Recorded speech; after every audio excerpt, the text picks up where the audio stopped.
got a pair of six.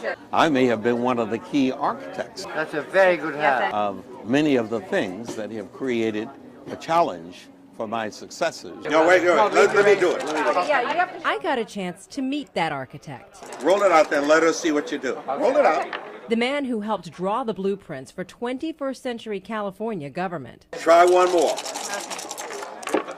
Holding court here in the same corner booth he's held for years. He's no longer rolling the dice with California's future.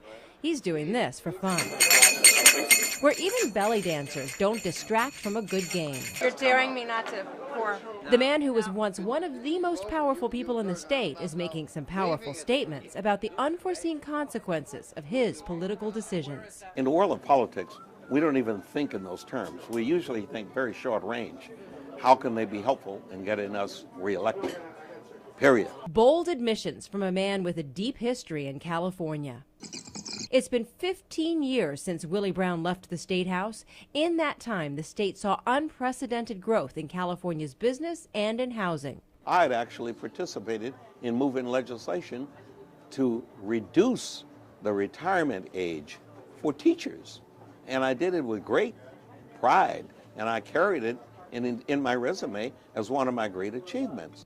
But it also set up the problems we see today. State IOUs, furlough Fridays, and layoffs on a scale the state has never before had to face. Nobody took time to do the analysis that would have persuaded us we needed to add money to make it work. We can't begin to put the votes on the board. In a move very few politicians have ever made, Willie Brown now admits that he is in part responsible for digging the hole California is in now. You were part of the problem. Of course, that's why I said we.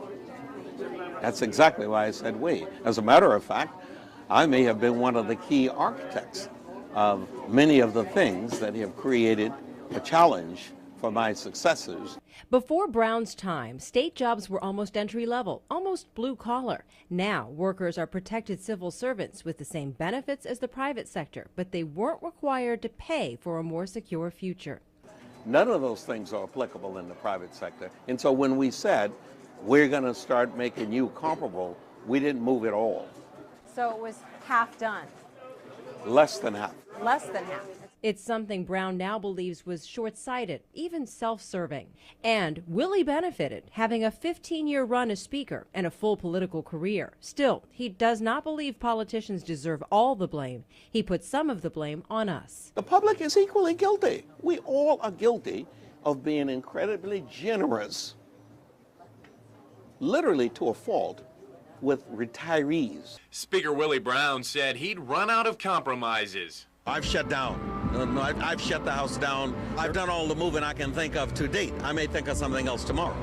He won't commit to having all the answers about how to fix what's not working because he believes The hand that you're dealt with, you play it. To be clear, he is not apologizing for what he did and now changing his mind about it. I think politicians should never apologize for making a decision based upon new knowledge, superior knowledge, or better ideas.